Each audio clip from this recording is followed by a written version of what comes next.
It is officially my 6th year Cancerversary. On January 1st, 2020, I was feeling horrible, went to the ER, and was told that it looks like I might have cancer. So that's how I kicked off the decade. And as soon as the doctors walked away, I said to myself, well, let's see what this blessing is all about. So from moment zero, moment one, I considered cancer as a blessing, and I'm here to tell you 6 years later that cancer is still absolutely, it has been a blessing for me. So I only really make videos once a year at this point, just for an annual update. There's not too much going on. I will say that in June of 2025, so last June, I made 5 years of since I had rung the bell and finished chemo. I was told that I had to wait 5 years of seeing kind of like remission. They don't really use that word, at least at the cancer center that I go to. But they just kind of are like, as long as nothing changes, we don't see any new growth or anything like that, then, it continues to be a thumbs up.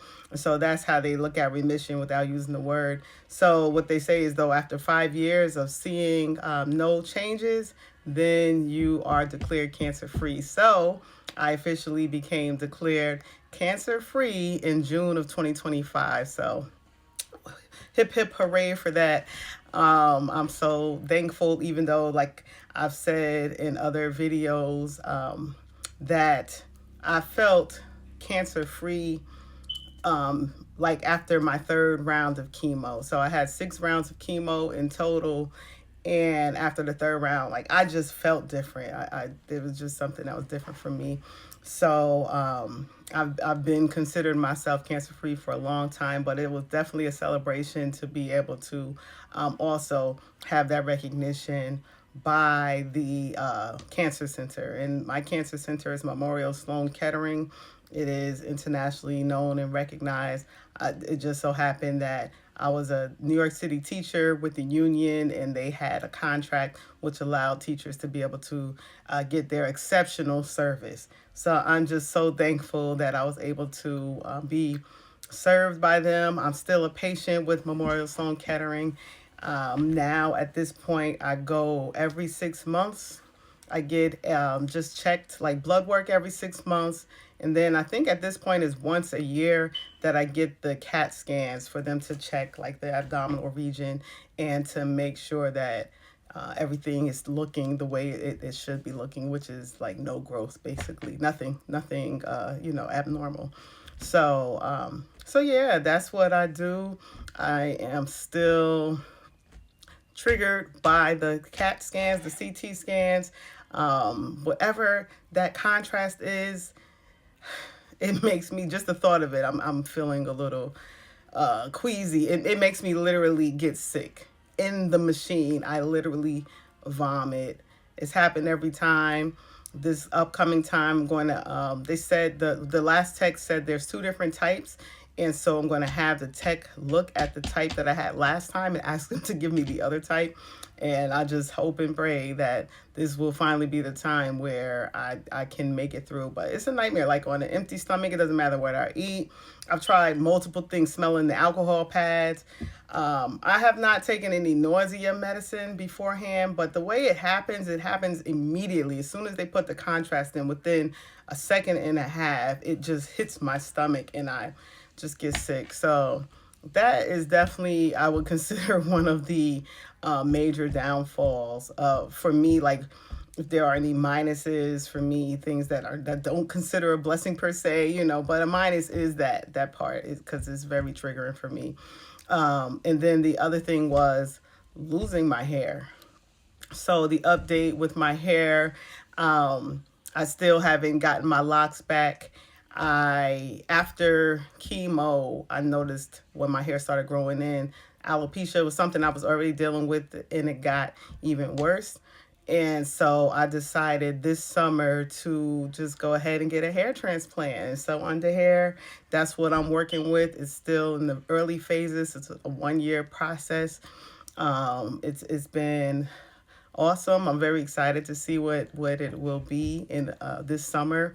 And I look forward to wearing my hair out. I've been wearing wigs, and this is a wig. This is a wig I made because I was hosting at a big international event and wanted to in Africa and wanted to like just represent for the ancestors and give my rendition of what an African queen is all about.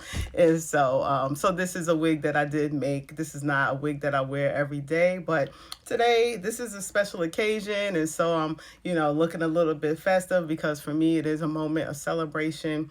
Cancer has my life since January 1st, 2020 is completely different in every way except this house. Like I still am in my same home because I just bought it like 6 months beforehand. But everything else is like a complete. I'm a grandma now. I have grandsons.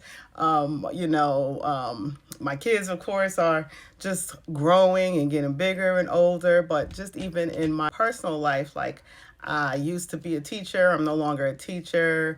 I started my own business. I started my own movement, global movement. I have a nonprofit. I have a for-profit. My mindset is even more abundant this year. So, well, 2025 was a big year for me to even just kind of reframe what abundance even looks like, and it's allowed me to be even freer. I still don't do too much with the life coaching and the artist stuff. I decided kind of last year I wanted to just go back into making art for myself, so I haven't been into selling any art or anything like that. And yeah, I just am in a place of I'm easy and effortless with my lifestyle, and so I'm not into doing a bunch of forcing myself to do anything. I just kind of take inspired action, and so that's where I'm at. But I just want to give a quick update on my life 6 years after being diagnosed with cancer, and just to also say that when I was diagnosed, I was at stage 3C.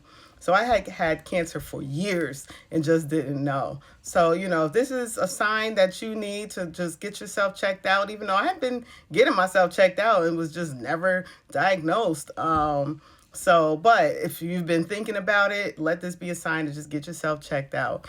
But yeah, I am very happy with this 6 years post cancer journey. I guess I'll be a cancer patient forever at the center, and that's fine because it's like I said, it's only once every 6 months. But yeah, things are great. I do still deal with hot flashes.